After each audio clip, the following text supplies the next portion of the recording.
വൃത്തിയാക്കിയ ഒരു ഇരുമ്പാണ് copper sulphate ലായനിയിൽ താഴുക. ഏതാനും മിനിറ്റിന് ശേഷം ആണി പരിശോധിക്കുക. ഇരുമ്പാണി ചെമ്പാണിയായി മാറിയിരിക്കുന്നു. നീല നിറത്തിലുള്ള കോപ്പർ സൾഫേറ്റ് ലായനി ഇലക്ട്രോ പോസിറ്റീവ് ആയതുകൊണ്ട് സിങ്ക് തകിടുകൾ വിവിധ ലായനികളിൽ. മുത്തശ്ശി, ദേ വിശ്വേട്ടൻ. വിശ്വേട്ടൻ എപ്പോഴാ വന്നേ? ഇന്നലെ രാത്രി. അപ്പൊ വീട്ടിൽ പോയില്ലേ? പോയി. മരിക്കുന്നതിന് മുമ്പേ നിന്നെ ഒന്നുകൂടെ കാണാൻ പറ്റുമെന്ന് കരുതിയതല്ല. വിശ്വേട്ടൻ പോയ പിന്നെ മുത്തശ്ശിക്ക് കഞ്ഞി വേണ്ട, വെള്ളവും വേണ്ട, കിടപ്പന്നെയായിരുന്നു. അതുകൊണ്ടൊന്നല്ല, വയ്യ, വിശപ്പില്ല. അമ്മയെ കണ്ടില്ലേ? കണ്ടു. അമ്മയ്ക്ക് സന്തോഷായോ? വളരെ സന്തോഷായി. പിന്നെ എന്താ വേഗം പോന്നേ? ഒരാഴ്ച അമ്മയുടെ കൂടെ നിക്കാറുന്നില്ലേ? വെറുതെ താമസിച്ചിട്ട് കാര്യമില്ലല്ലോ. എന്തെങ്കിലും ജോലി നോക്കണം. ഇടയ്ക്ക് പോയി കാണാലോ. ഞാൻ കൊല്ലപ്പണി പഠിച്ചോ? ഇനി ഇവിടെ തന്നെ തങ്ങാമെന്നാ വിചാരിക്കുന്നത്.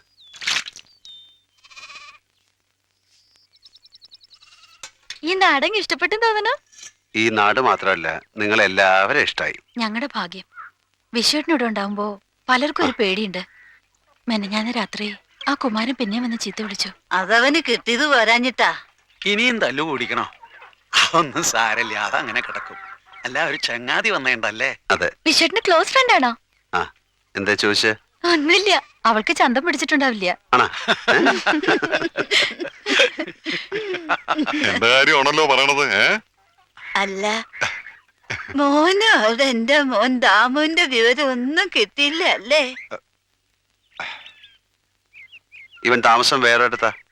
അതുകൊണ്ട് ദാമുമായിട്ട് അത്ര പരിചയമുണ്ട് അല്ലേ? പൊതുയോഗം കഴിഞ്ഞില്ലേ? ഇതാണോടി പഠിപ്പ്? പോയി വായിക്കടി. കൊഞ്ചാൻ നിന്ന് അങ്ങനെ നിക്കും ശവം. ഇന്ന് പണിക്ക് ഇരിക്കണ്ടേ? സഭ കൂടി നിന്നാ മതിയോ? ഞാൻ വിശ്വം വന്നപ്പോ എങ്ങനെ മുത്തശ്ശി അതിന് വല്ലതും കൊടുക്കണമെങ്കിൽ കൊടുക്ക്. കരയണ കേട്ടില്ലേ? എന്താ ഇളിക്കണേ?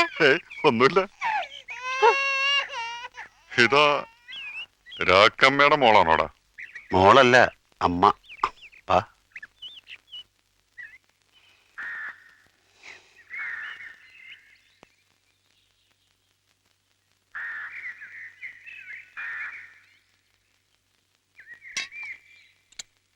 നീ എന്താ വല്ല ചന്ദ്രനിലോ ചൊവ്വയിലോ പോകുന്നുണ്ടോ? അല്ല, ഒരു ആലോചന അല്ലെങ്കിൽ വല്ല പ്രേമത്തിലും പെട്ടോ? പ്രേമോ? എന്താ നിനക്കൊന്നുമില്ലേ? അപ്പുറത്ത് 3 സ്വയംബൻ ചരക്കുകള്. നീ സിനിമയിലെ കാണുന്ന ഹീറോയെ പോലെ ഇവിടെ. ഈ കേരളം ഇത്രക്ക് നല്ലതാണെന്ന് എനിക്കറിയില്ലായിരുന്നു. ബോംബെയിലൊക്കെ വേറെ മേക്കപ്പ് അല്ലേ? ഇത് നല്ല സമയം. ഒരെണ്ണോട് കാച്ച്. എനിക്ക് വേണ്ട. എന്താ ഇതും നിർത്തിയ? ഇക്കണക്കിന് പോയാൽ നിന്റെ പേരിൽ പള്ളി പണിയേണ്ടി വരും. സെന്റ് വിശ്വം ചർച്ച്. ഈ ഉച്ച നേരത്ത്? അയ്യടാ, ഉച്ചക്ക് കാച്ചാത്തൊരു മോൻ രാക്കമ്മയുടെ കയ്യിൽ നിന്ന് നിരന്നു വാങ്ങിയ പണം കൊണ്ട് കട്ടനടിച്ചിട്ട് വെയിലത്ത് പോയി മൂക്കാന്ന് എന്റെ തന്തയാ. പിടിക്കണ. ആ വേലുസ്വാമി അറിഞ്ഞ ഒന്നുമല്ലല്ലോ, അയാളൊരു സ്വാമിയല്ലേ? ആ സ്വാമിയെ വെള്ളം ഒഴിക്കാണ്ട കാച്ച. സ്വാമി കുടിക്കൂ? വിഴുങ്ങും. ഇതാ ഇങ്ങനെ. അപ്പോഴേ എന്താ നമ്മുടെ പരിപാടി? അതാ ഞാനും ആലോചിക്കണ. എന്ന് മടങ്ങാനാ നിന്റെ പ്ലാൻ? നിന്റെ പരിപാടി എന്താണെന്ന് പറ. ഞാനിനി ഇവിടെ എവിടെയെങ്കിലും അങ്ങോട്ട് കൂടിയാലോ എന്ന് ആലോചിക്കുക. അച്ഛാ, ഇവിടെ വന്നപ്പോഴാ മനസ്സിലാകണേ നീ പറഞ്ഞു നോക്കിയാ ശരി. ബോംബെയിലെ തിരക്കും ബഹളവും പിന്നെ രാക്കമ്മയുടെ ചവിട്ടും തുപ്പും എനിക്ക് മടുത്തു. അപ്പോ നീ തിരികെ പോണില്ലേ? നീ ഇല്ലാണ്ട് ഞാൻ എങ്ങനെയാടാ? നിനക്കെന്താ എന്നെ പറഞ്ഞു വിടണമെന്നുണ്ടോ? ഞാനൊരു കുഴപ്പമുണ്ടാക്കൂല, സത്യം. 10-20 കൊല്ലമായിട്ട് നമ്മൾ ഒരുമിച്ചല്ലേ? നമുക്ക് ഒരുമിച്ച് തന്നെ ജീവിച്ചൂടെ? നീ അന്ന് പറഞ്ഞില്ലേ നമ്മള് നാട്ടിൽ പോയിട്ട് നമ്മളെ ആരും അറിയാത്തൊരു സ്ഥലത്ത് ജോലി ചെയ്ത് സന്തോഷമായിട്ട് ജീവിക്കാന്ന്.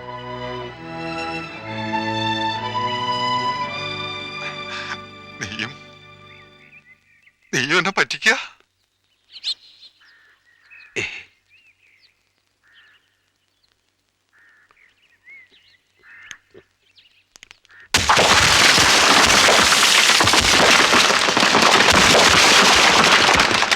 കുമാരേട്ടാ കുമാരേട്ട തല്ലിയ ബോംബെക്കാരനല്ലേ വിശ്വൻ?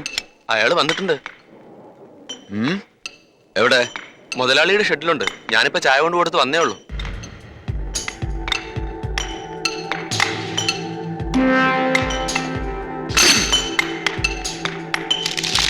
എന്താ കുമാര, പണി നേരത്തെ നിർത്തിയോ? പണി ഞാൻ നിർത്തും. ആ തെണ്ടി നായിന്റെ മോൻ ഇവിടെ വന്നോ? ആര്? വിശ്വനാഥൻ വന്നു. എന്റെ മടയിൽ ഒന്ന് കിട്ടിട്ട് എന്താണ് നീ എന്നെ അറിയിക്കത്തെ? അറിയിക്കണമെന്ന് നീ എന്നെ പറഞ്ഞേൽപ്പിച്ചിരുന്നോ? എന്നാൽ ഇപ്പൊ പറയണം. അവൻ ഇവിടെ വന്നാൽ അപ്പ എന്നെ അറിയിക്കണം. ഇല്ലെങ്കിൽ തന്റെ അവന്റെയും പണി ഞാൻ തീർക്കും. എന്നാൽ അവര് പണി തുടങ്ങാൻ പോവാ. ദാ ആ ഭാഗത്തുണ്ട്. പഠിച്ചു കഴിഞ്ഞല്ലോ. 2 ദിവസം കൊണ്ട് പരിചയവും. പിന്നെ എളുപ്പാ. കൈ വേദനയിട്ടാ? ഇല്ല.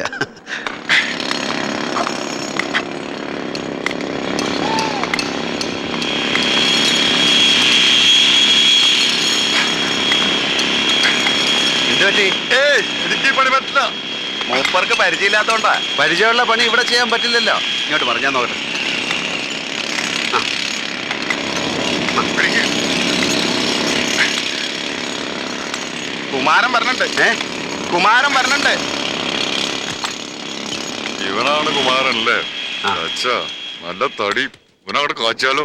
ചുമ്മാ ഇരടാ. സാല ജോണി വിശ്വം പറഞ്ഞു കുമാരൻ. ഇവന്റെ മേത്തൊരാള് കൈവച്ച ആ കൈ കണ്ടാണോ ജോണിക്ക് ഇഷ്ടമല്ല? വേണ്ട കുമാരട്ടാ.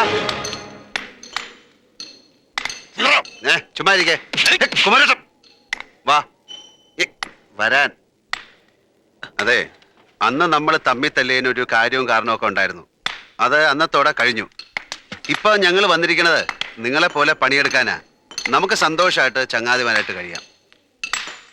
അപ്പൊ കുമാരൻ നിന്റെ വരുതിക്ക് ജീവിക്കണം. വേണ്ട, ഞാൻ കുമാരന്റെ വരുതിക്ക് കഴിഞ്ഞോളാം. അപ്പൊ കുഴപ്പമില്ലല്ലോ. മര്യാദക്ക് ജീവിച്ചാൽ നിനക്ക് നല്ലത്. ഞാൻ മര്യാദയ്ക്ക് തന്നെ ജീവിച്ചോളാം. പക്ഷെ കുമാരേട്ടൻ മര്യാദയായിട്ട് കാണിച്ചാൽ ഞാനും മര്യാദയായിട്ട് കാണിക്കും. അപ്പൊ എന്നെ കുറ്റം പറയരുത്. ഓക്കെ? കയ്യും തന്നെ.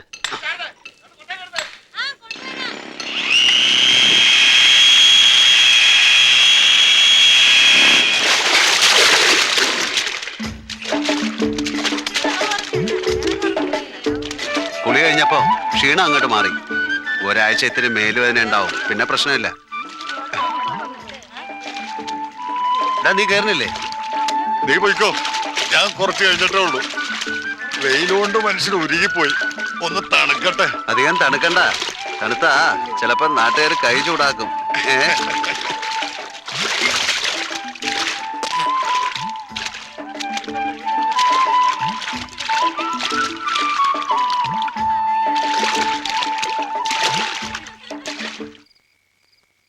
ഈ വേലുസ്വാമി ഇല്ലാണ്ട് ഒരു രസമില്ല. അവന്റെ കാര്യമൊക്കെ അങ്ങനെ. കാടാറ് മാസം നാടാറ് മാസം. ഇവിടെ ഈ വിറവ് വാങ്ങാൻ കിട്ടാത്തത് വലിയ ബുദ്ധിമുട്ടാണ്.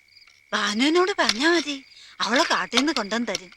കുറച്ചേർക്ക് അവളെ പേടിയാ. അങ്ങനെ ആർക്കാ പേടിയില്ലാത്തത്?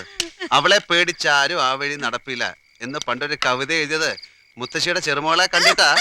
ശൂർപ്പണകയാ. വെറും പാവാ. അത് കാട്ടല്ല. എന്തായാലും വെളിയിലൊക്കെ നല്ല പേരാ. ഇനി പണിയെടുത്ത് ക്ഷീണിച്ചു വരുമ്പോ ചോറും കൂട്ടാനൊക്കെ ഉണ്ടാക്കി തരാൻ ഒരാള് വേണം. ഒക്കെ വേണം മുത്തശ്ശി. കയ്യിൽ ഇത്തിരി കാശ് വന്നോട്ടെ. അല്ല മോനെ, ദാമ പോയിട്ടൊരു എഴുത്തും കൂടി അയച്ചില്ലല്ലോ.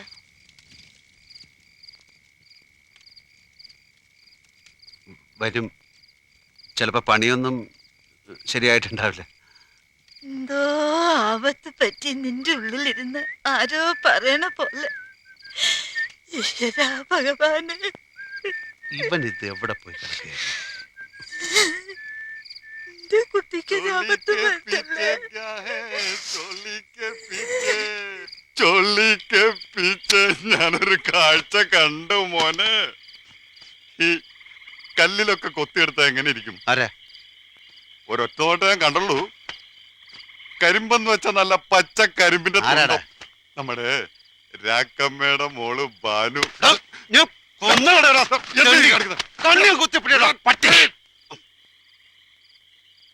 അവളെന്താ നിന്റെ സ്വന്തം? എനിക്കിഷ്ടല്ല. അവളെ ആരും നോക്കുന്നത് എനിക്ക് ഇഷ്ടമല്ല.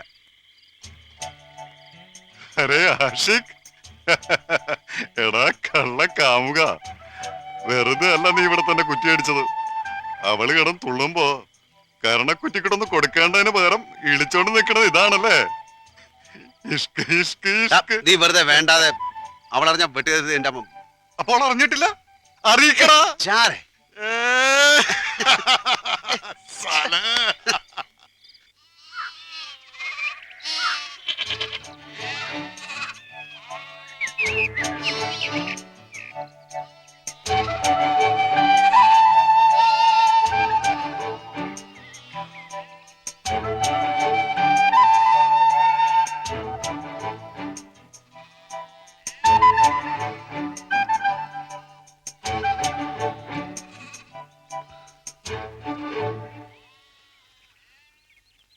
ഞാൻ കുറച്ച് ടെൻഷനിലാണ്, അതുകൊണ്ടാണ്. എന്റെ പൊന്നു ചേച്ചി, വെട്ടുകത്തിയും കയ്യാങ്കളിയും ഒന്നും വേണ്ട. ഞാൻ കുത്തിക്കൊണ്ട് പറന്നു പോകുന്നില്ല. വഴി മാറ്, എനിക്ക് പോണം. എനിക്കൊരു കാര്യം പറയാനുണ്ട്. വഴി തടഞ്ഞു നിർത്തിയിട്ടല്ല കാര്യം പറയണത്. തന്നോട് മാത്രം പറയേണ്ട ഒരു കാര്യമാണ്, സ്വകാര്യാണ്. എനിക്ക് കേക്കണ്ട. കേൾക്കാണ്ട് പറ്റില്ല, കേൾക്കാണ്ട് തന്നെ വിടില്ല. ദേ, എന്റെ അടുത്ത് കളിക്കാൻ വന്ന ആരാ ഞാൻ നോക്കില്ല. അത്രയ്ക്ക് ധൈര്യമുണ്ടോ? എന്റെ അടുത്ത് അടുക്കരുത്. ഈ കുട്ടി എന്ത് ഭ്രാന്തായി കാണിക്കണേ? അയ്യോ കുമാരൻ,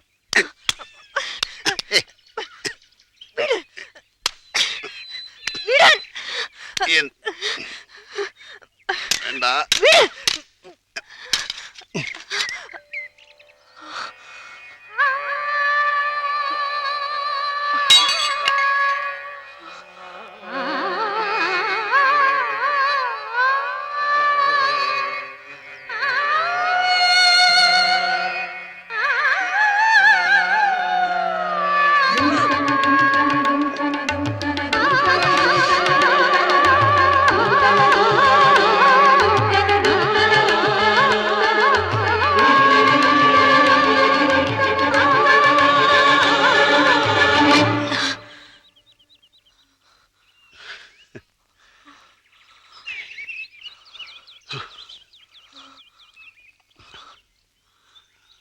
ഉപ്പ്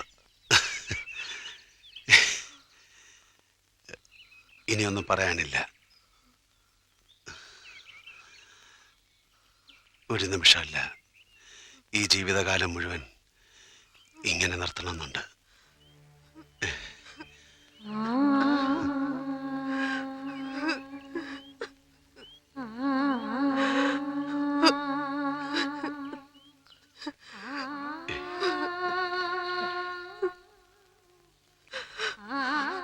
എനിക്കിഷ്ടമാണ് ആരെയും കാട്ടാതെ ഒളിച്ചു വെച്ചിരിക്കുന്ന ഈ മനസ്സ്, വിയർക്കുന്ന ഈ ശരീരം. അരുത്, എന്നെ നില തെറ്റിക്കരുത്, മോഹിപ്പിക്കരുത്. വേണ്ട, ഞാനില്ല. എന്നും ഈ ആലയിൽ ഒതുങ്ങിയാൽ മതിയത് എനിക്ക്.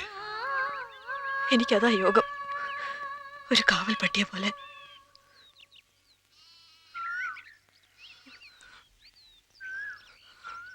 എന്നാൽ ഈ കനലിനെ ഞാൻ എടുക്കുന്നു. ഈ കാവൽപ്പെട്ടി എനിക്ക് വേണം.